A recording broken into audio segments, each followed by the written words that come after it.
И здравейте! Сега ще снимам на една много реалистична игра. Направо супер реалистично. WWE 2012. Така. Да. И сега си изберем качисти. Джонсон. Скалата срещу Брок Леснар. Един от по-класически мачове. Не съм много запален по кетч, но няма какво да прави. Да. Това трябваше да го гледаме, бе. Сега ще изгледаме как излиза Брок Леснар. Сега какво това през нещо си... Да, щяхме да го гледаме, но... Само да си изключа... къде е това, бе? Опа.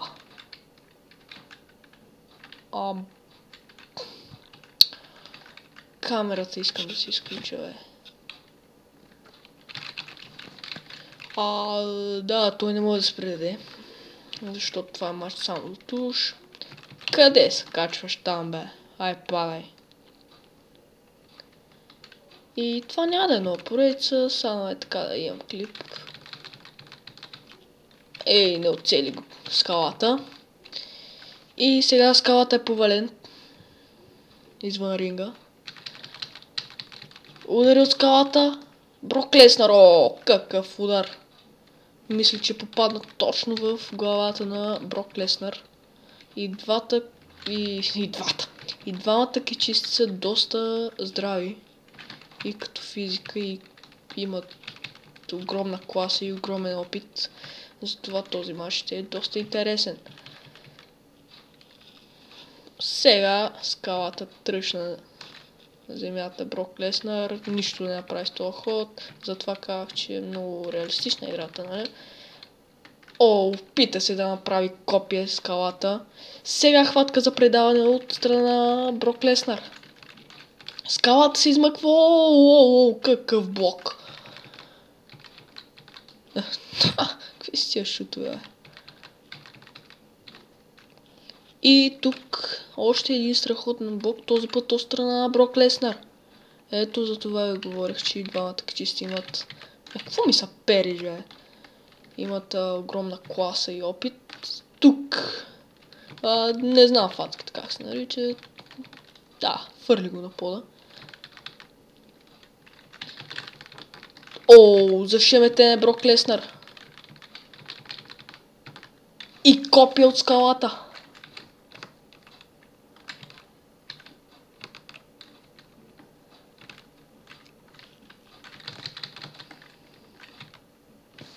Сега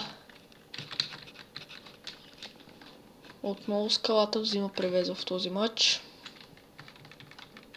Може да има малко лаг, защото снимам с 30 FPS. Не знам що.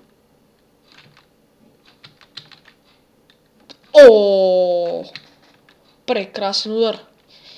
И сега отново хватка за предаване. Но от нея няма никакъв смисъл, защото матчът е само и единствено до туш. Бе, какви са тия удари?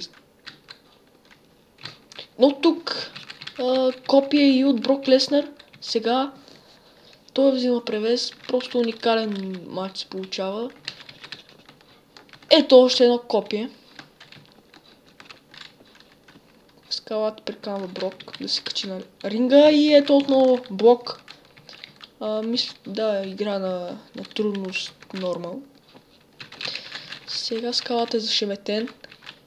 И меческа прегръдка. Мисля, че така се каже. Не знам сега. Как не гледам чак толкова кетч, но тук отново блок.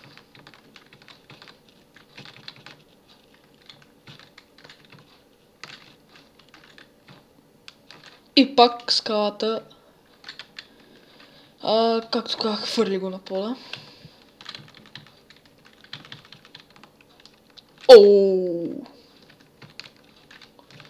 Това е болезнено, може би.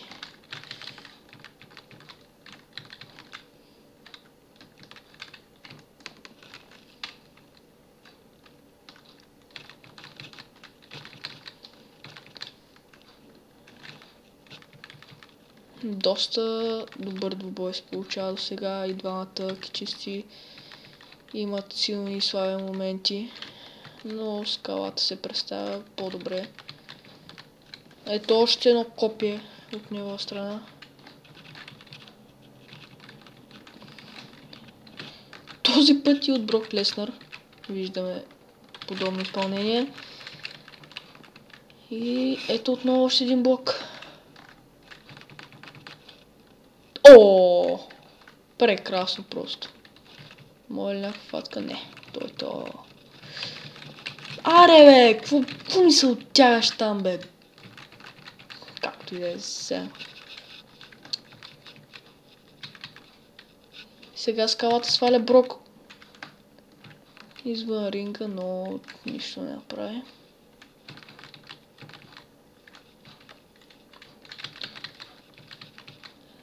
Сега Брок отбегна един-два удара.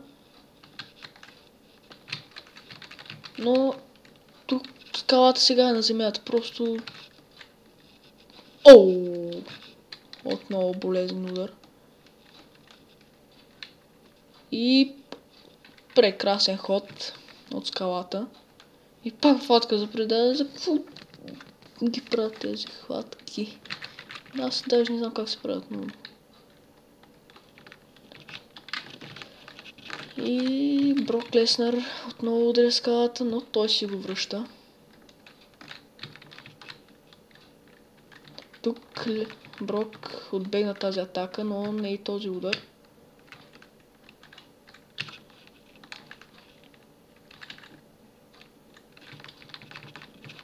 Този път няма избягване. Скалата просто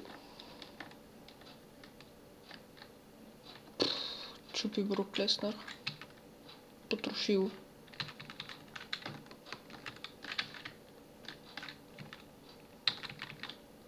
Но ето, че още един блок. И Брок Леснар сега отново атакува. Но тук и скалата отвръща просто невероятно. Удар на скалата.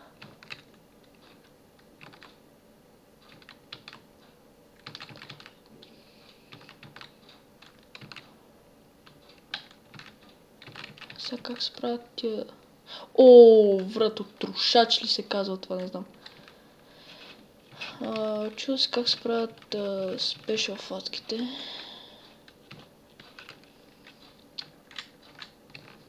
И отново доста добър ход.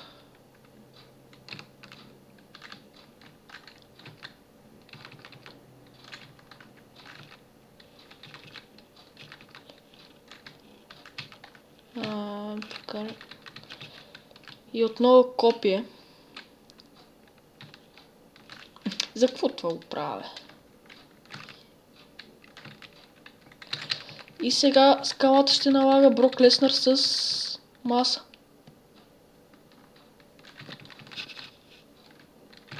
Но Леснар върти се около скалата, нищо не направи. И сега скалата го праща извън ринга. Оу, в металния поп. Ето колко ли ще е метално, но все пак.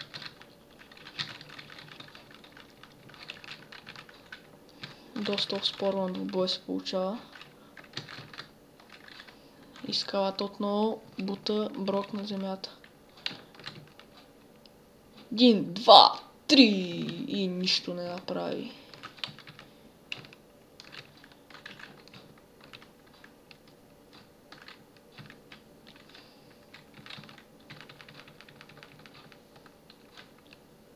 Удар. Скалата.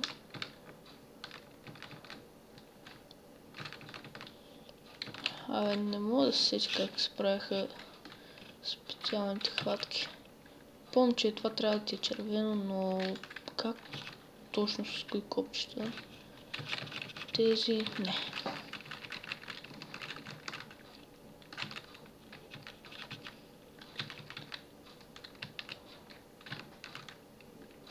Аре, това така се пълниш.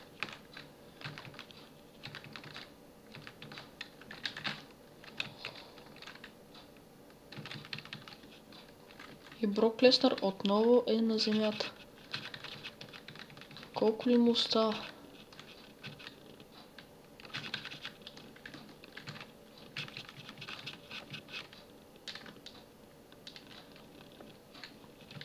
И отново Брок Леснар не знае къде се намира.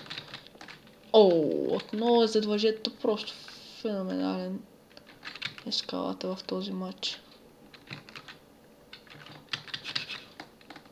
Тук Бог отново обрадва в матча. И копие. На колко ли копия ще се нагледаме още?